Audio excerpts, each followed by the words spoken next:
철학이 필요한 시간, 강신주의 인문학 카운슬링, 출판사 사계절, 낭독 성우 공준호. 일부 잃어버린 나를 찾아서. 페르소나와 맨얼굴. 에픽테토스. 엔케이리디온. 페르소나라는 말이 있다. 아주 오래전 로마 시절 연극 무대에서 배우들은 가면을 쓰고 연기를 했다고 한다. 바로 이 가면이 페르소나이다. 훌륭한 배우는 자신의 감정과는 무관하게 자신의 맡은 배역을 충실히 수행한다. 연기하는 날, 자신의 아이가 교통사고로 죽거나 혹은 낮에 복권에 당첨되었을 수도 있다. 훌륭한 배우는 자신이 맡은 배역에만 집중할 뿐이다. 비극적인 사건에 동요되거나 행운에 취해 배역을 망쳐서는 안 된다. 페르소나라는 가면을 쓰고 연기를 했던 고대 로마 시절의 배우들은 현대의 배우들보다 더 수월하게 연기를 할 수 있었을 것이다. 가면은 자신의 감정을 숨기는데 더 편리하기 때문이다. 하지만 생각해보라. 슬픔에 빠져 있지만 웃고 있는 가면을 쓰고 우스꽝스러운 연기를 하고 있는 배우를. 우리는 그 배우에 대해 측은한 마음을 갖게 된다. 그렇지만 순차적으로 우리는 자신을 돌아보게 된다. 우리도 그 배우와 마찬가지 아닐까? 아주 오랫동안 사귀었고 결혼까지 꿈꾸었던 연인으로부터 결별 통보를 받은 사람이 있다. 그 다음날 그는 마치 아무런 일도 없었다는 듯이 출근하여 상사와 동료들과 반갑게 아침 인사를 나눈다. 거래처 사람들을 만나서 그들에게 미소를 보이기도 한다. 그는 알고 있다. 삶은 마치 연극처럼 진행되고 있고 그렇게 이루어져야만 한다는 사실을 말이다. 그렇다. 우리는 마치 능숙한 배우처럼 자신에게 맡겨진 배역을 연기해야 한다는 것을 알고 있다. 그렇지만 그는 가면을 벗고 자신의 맨얼굴을 누군가에게 보여주고 싶은 욕망을 느낀다. 자신의 슬픔을 누군가로부터 위로받고 싶은 것이다. 몇몇 친구의 얼굴이 떠오른다. 그중 한 명에게 전화를 걸어 자신의 맨얼굴을 보여주려고 하는 순간 친구는 자신이 해고당했다며 슬퍼한다. 어쩔 수 없이 그는 다시 친구라는 가면을 쓸 수밖에 없다. 괜찮아. 너는 능력이 있으니까 이번이 오히려 전화위복의 기회가 될 거야. 언제쯤이면 우리는 페르소나를 벗고 자신의 맨얼굴을 보여줄 수 있을까?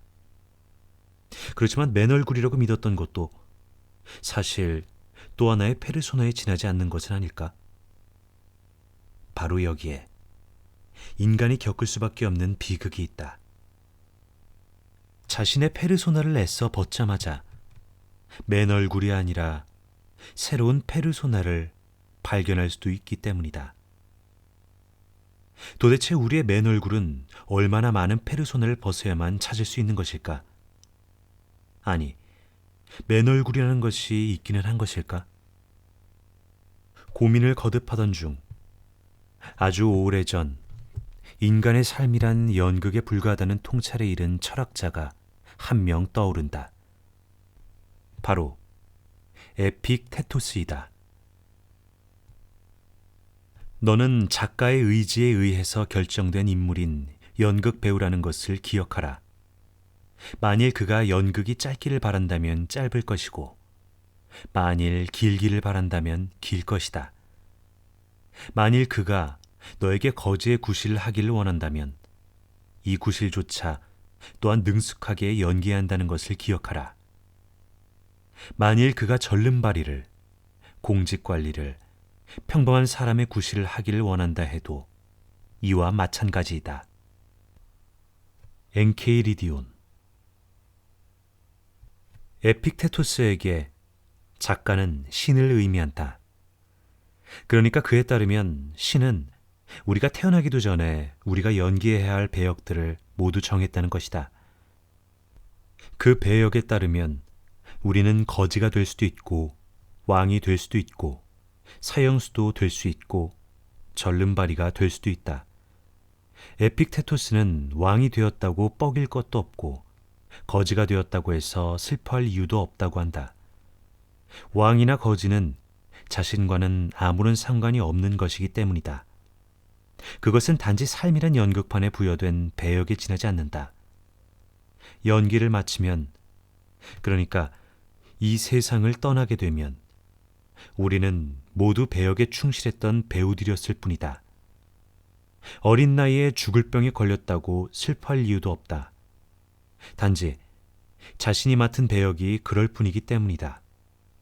그러니까 충실하게 자신의 배역을 잘 소화하고 연극판을 떠나면 된다. 괜히 신이라는 작가에게 투덜거려서도 안 된다. 왜 저에게 이런 초라한 배역을 주었나요? 이 말을 듣는다면 작가는 말할 것이다. 누군가 어차피 그런 배역을 맡을 수밖에 없었다. 프로답게 연기에 집중해야지. 왜 아마추어처럼 투덜대는 거니? 에픽테토스의 신이 종교적이라서 불편하다면 작가를 사회나 그 속에서 만나게 되는 타인들로 바꾸어 이해해도 좋을 것이다. 우리는 특정한 사회를 선택해서 태어날 수 없다. 오히려 우리는 특정한 사회 속에 던져져 살아가도록 운명지어진 존재이다. 이 사회는 우리로 하여금 어떤 배역을 맡도록 강제한다. 결혼해서 시부모를 만났을 때 젊은 신부는 시부모와의 관계에 어울리는 페르소나를 써야만 한다. 또한 어렵게 들어간 회사에서 신입사원은 직장 상사와의 관계에 어울리는 페르소나를 써야만 한다. 그러나 인간은 평생 가면을 쓰고서는 살 수가 없다. 외롭기 때문이다. 자신의 맨 얼굴이 아니라 자신이 불가피하게 쓰고 있는 페르소나만을 좋아하는 사람들 속에서 우리는 고독을 느낄 수밖에 없다. 그렇지만 불행히도 대부분 사람들은 자신의 페르소나가 자신의 맨 얼굴이라고 믿는 삶을 살고 있다. 이럴 경우 맨 얼굴은 페르소나에 가려 빛을 보지 못하고 쭈글쭈글 망가지고 있는 것이 아닐까. 다행스럽게도 에픽테토스는 자신의 맨 얼굴을 가꾸는 방법에 대해 넌지시 알려준다. 존재하는 것들 가운데 어떤 것들은 우리에게 달려있는 것들이고 다른 것들은 우리에게 달려있는 것들이 아니다. 우리에게 달려있는 것들은 믿음, 충동, 욕구, 혐오, 한마디로 말해서 우리 자신이 행하는 모든 일이다. 반면 우리에게 달려있지 않은 것들은 육체, 소유물, 평판, 지위, 한마디로 말해서 우리 자신이 행하지 않는 모든 일이다. 엔케이리디온. 에픽테토스는 우리가 통제할 수 있는 것과 그렇지 않은 것을 구분한다. 전자가 우리의 맨 얼굴과 관련된 것이라면 후자는 페르소나와 관련된 것이다. 우리가 통제할 수 없는 것 혹은 우리에게 달려있지 않은 것들이 페르소나와 관련될 수 있는 이유는 자신의 건강이나 재산 상태 혹은 평판이나 지위가 모두 타인들에 의해 평가되고 이해되는 것이기 때문이다. 에픽테토스는 섬세한 철학자였다. 그는 우리의 삶이 연극판처럼 진행된다는 사실을 통찰했지만 연극을 맡은 배역 이면에 있는 맨 얼굴의 중요성을 정확히 인식했다.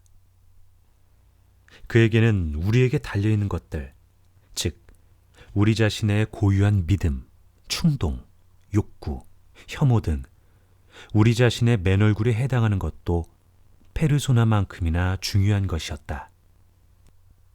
에픽테토스는 페르소나와 맨 얼굴을 동시에 가지고 삶을 영위해야만 하는 인간의 숙명을 간파했던 철학자였다. 다시 말해 페르소나에 집착하다가 맨 얼굴을 망각하거나 혹은 맨 얼굴에 신경 쓰다가 페르소나를 경시하는 것. 이 두 가지 극단에서 벗어나야 한다는 것이다. 그의 성찰로 인해 우리는 삶에서 겪는 모든 고통과 갈등이 어디로부터 유래했는지 이해할 수 있다. 그것은 맨 얼굴을 드러내야 할 때 페르소나를 쓰거나 반대로 페르소나를 드러내야 할 때 맨 얼굴을 보여주려 해서 발생하는 것이다. 그러나 잊지 말자. 맨 얼굴이 없다면 페르소나를 쓰는 일도 없다는 사실을. 페르소나에 지나치게 신경 쓰는 우리에게 맨 얼굴의 관리는 매우 중요한 일이다. 맨 얼굴이 건강하다면 우리는 다양한 페르소나를 쓸 수 있는 힘을 얻을 것이다. 불행히도 맨 얼굴을 관리하지 않는다면 우리는 자신이 쓰고 있는 페르소나를 벗으려고 하지 않을 것이다. 페르소나를 벗는 순간 망가진 맨 얼굴을 볼까 두렵기 때문이다. 어쩌면 이것이 에픽테토스가 우리에게 알려주고 싶었던 가르침이 아니었을까?